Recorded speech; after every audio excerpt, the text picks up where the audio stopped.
Hey guys, আসসালামু আলাইকুম। Welcome back to Tania Norin blog. সবাই কেমন আছেন? আবারও হাজির হয়ে গেলাম নতুন একটা এপিসোড নিয়ে। আজকে শেয়ার করব শুকনো সিমের বিচি দিয়ে গরুর মাংস রান্না। এখানে আমি শুকনো সিমের বিচি নিলাম।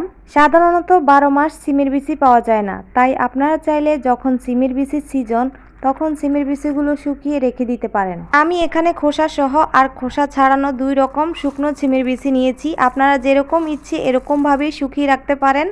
আর এইভাবে সিমের বিচিগুলো শুকিয়ে রাখলে বছরের পর বছর ভালো থাকবে। খোসা সহ আধা কেজি, খোসা ছাড়ানো আধা কেজি। এখানে আমি 1 কেজি পরিমাণ শুকনো সিমের বিচি নিয়েছি।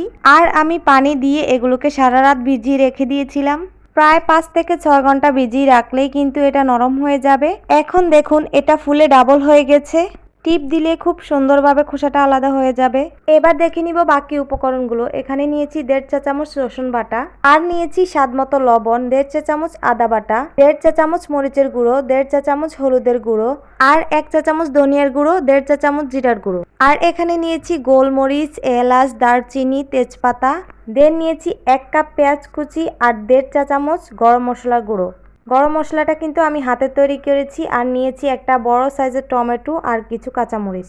আর নিয়েছি 1.5 কেজি গরুর মাংস।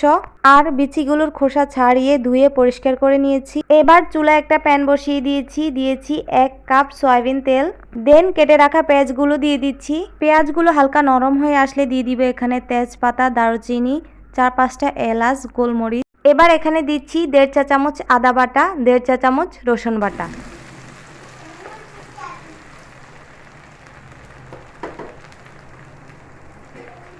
দেন দিচ্ছি 1.5 চা চামচ হলুদের গুঁড়ো আর স্বাদ মতো মরিচের গুঁড়ো। সবগুলো উপকরণের পরিমাপ কিন্তু প্রথমেই আমি বলে দিয়েছি। তাছাড়াও ডিসক্রিপশন বক্সে আমি সবগুলো ইনগ্রিডিয়েন্টসের পরিমাণ লিখে দিব। দেন দিয়েছি 1 চা চামচ ধনিয়ার গুঁড়ো আর 1.5 চা চামচ জিরার গুঁড়ো। এবার দিচ্ছি স্বাদ মতো লবণ। মশলাগুলোকে ভালোভাবে কষিয়ে নেওয়ার জন্য দিচ্ছি 1 কাপ পানি।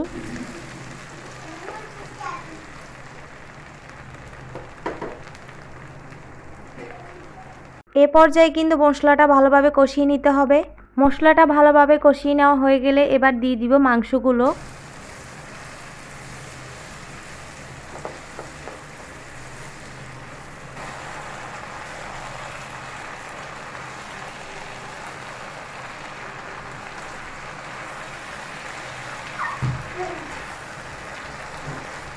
এটাকে ভালোভাবে কষিয়ে নিতে হবে, কোনো রকম পানি অ্যাড না করে। দেখতেই পাচ্ছেন আমি কোনো পানি অ্যাড করিনি।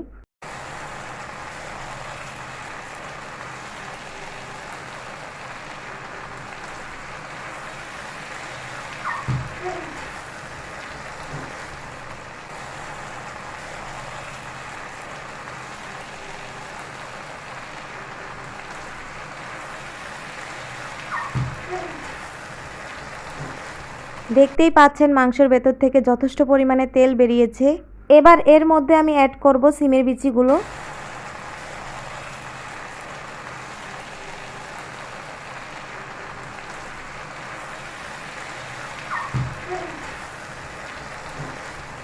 যারা এরকমভাবে রান্না করে কখনো খাননি তারা একবার হলেও ট্রাই করে দেখবেন, খেতে কিন্তু দারুণ হয়। এবার চুলার আঁচটা মিডিয়ামে রেখে এটাকে 10-12 মিনিট কষিয়ে নিব।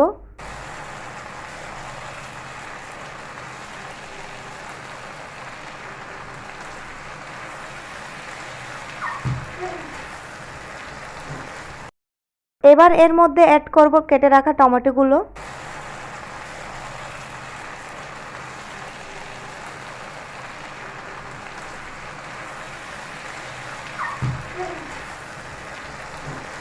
চুলার আঁচটা কিন্তু মিডিয়ামে রেখে আমরা সম্পূর্ণ রান্নাটা কমপ্লিট করব, যেন পাতিলের তলায় পোড়া লেগে না যায়, তাহলে কিন্তু খেতে মোটেও ভালো লাগবে না। দেন আরও কিছুক্ষণ রান্না করে নেওয়ার পরে দিয়ে দিচ্ছি 1 লিটার পানি। এ পর্যায়ে কিন্তু গরম পানিটা ইউজ করতে হবে। আমি কিন্তু গরম পানি দিয়েছি, আপনারা চেষ্টা করবেন গরম পানিটাই দিতে। গরম পানিটা দিলে রান্নার স্বাদটা কিন্তু দ্বিগুণ বেড়ে যায়। এবার আমি ঢাকনা দিয়ে ঢেকে দিচ্ছি, রান্না করব 10 মিনিট। এর ফাঁকে কিন্তু 3-4 বার আমি নেড়ে চেড়ে দিয়েছি।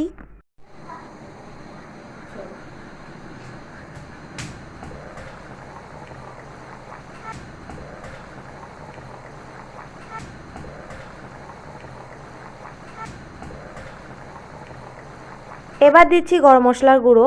এখন নামিয়ে গরম গরম পরিবেশন করব। এটা যেমন সাদা ভাত দিয়ে খেতে পারবেন, সেই সাথে লুচি, পরোটা, রুটির সাথে পরিবেশন করতে পারবেন। আর রেসিপিটা কেমন হয়েছে কমেন্ট করে জানাবেন, একটা লাইক দিয়ে দিবেন, সাবস্ক্রাইব করবেন আমার চ্যানেলটাকে, আর ফ্রেন্ডস এন্ড ফ্যামিলির সাথে শেয়ার করতে ভুলবেন না। সবাই ভালো থাকবেন। আসসালামু আলাইকুম।